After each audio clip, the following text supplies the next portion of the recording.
பிரதமர் மோடியின் road show Chennai Thyagaraya நகரில் மாலை நடைபெற உள்ளதை முன்னிட்டு இன்று மாலை வரை மட்டும் தியாகராய சாலையில் வாகனங்கள் செல்ல தடை செய்யப்பட்ட பகுதியாக அறிவிக்கப்பட்டுள்ளது. மாணிக்கம் இது குறித்த விவரங்களை பதிவு செய்யலாம். பிரதமருடைய இந்த வாகன பேரணிக்காக தீநகர் பகுதிக்கு வரக்கூடிய வாகனங்களுடைய போக்குவரத்துல மாற்றமானது செய்யப்பட்டிருக்கிறது. பிரதமர் விமான நிலையம் வந்தடைகிறார். அங்கிருந்து சாலை மார்க்கமாக தீநகரில் இருக்கக்கூடிய பாண்டி பசார் அந்த தியாகராய சாலைக்கு வந்தடைந்து இந்த பகுதியில் ரோட் ஷோ சொல்லக்கூடிய வாகன பேரணியில் பங்கேற்று பாஜக ஆதரவாக வாக்குகளை சேகரிக்கிறார். குறிப்பாக 2 தொகுதியினுடைய வேட்பாளரை ஆதரித்து தென் சென்னை, மத்திய சென்னையினுடைய பாஜக வேட்பாளர் ஆதரித்து வாக்கு சேகரிக்கிறார். இதில் ஏறக்குறைய 30,000க்கும் மேற்பட்டோர் பங்கேற்க இருப்பதாக ஒரு தகவல் சொல்லப்படக்கூடிய நிலையில அதற்கான ஏற்பாடுகள் தீவிரமாக மேற்கொள்ளப்பட்டிருக்கின்றன. குறிப்பாக தீநகர் பகுதிக்குள்ளாக வரக்கூடிய வாகன போக்குவரத்துல மாற்றம் செய்யப்பட்டிருக்கிறது.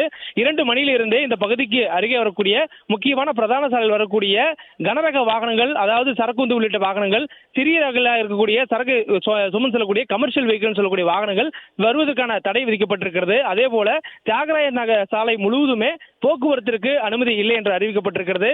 அதே போன்று இது அருகே இருக்கக்கூடிய கோபி நாராயணா சாலை உள்ளிட்ட சாலைகளும், அதே போன்று வெங்கட நாராயண சாலை மற்றும் வடக்கு போக்கு சாலை ஆகிய சாலைகளில் அணிவகுப்பு முடியும் வரையிலும் வாகனம் நிறுத்துவதற்கு தடை செய்யப்பட்ட பகுதியாக அறிவிக்கப்பட்டிருக்கிறது. மேலும் பிரதமர் மோடியினுடைய வருகையை ஒட்டி 3000 போலீசார் முழுவதுமாக பாதுகாப்பு பணி ஈடுபடுத்தப்பட்டிருக்கிறாங்க. தீநகர் பகுதி முழுவதுமே தீவிரமான கண்காணிப்புக்கு உட்படுத்தப்பட்டிருக்கிறது.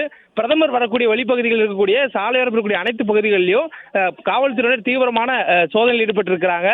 அதே நேரத்தில் வரக்கூடிய வாகனங்கள் முழுவதுமாக சோதனையிட்ட பிறகு அனுமதிக்கப்படுகின்றன. மேலும் வரக்கூடிய இந்த ரோட் ஷோ சொல்லக்கூடிய வாகன பேரணியில் பங்கேற்கக்கூடிய பாஜக வாகனம் நிறுத்துவதற்காக 3 இடங்களில் வாகன நிறுத்தமானது ஏற்பாடு செய்யப்பட்டிருக்கிறது.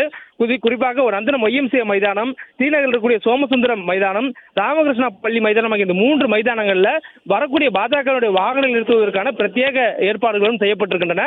அதே போன்று இந்த பகுதி முழுவதும் தற்பொழுது காவல்துறை கண்காணிப்பில் 5 அடுக்கு பாதுகாப்பில் இருக்கின்றது. அதற்கான ஏற்பாடுகளும் பாதுகாப்பு பணிகளிலும் காவல்துறையினர் தீவிரமாக ஈடுபட்டு வருகிறார்கள். அதையும் நம்மால் பார்க்க முடிகிறது.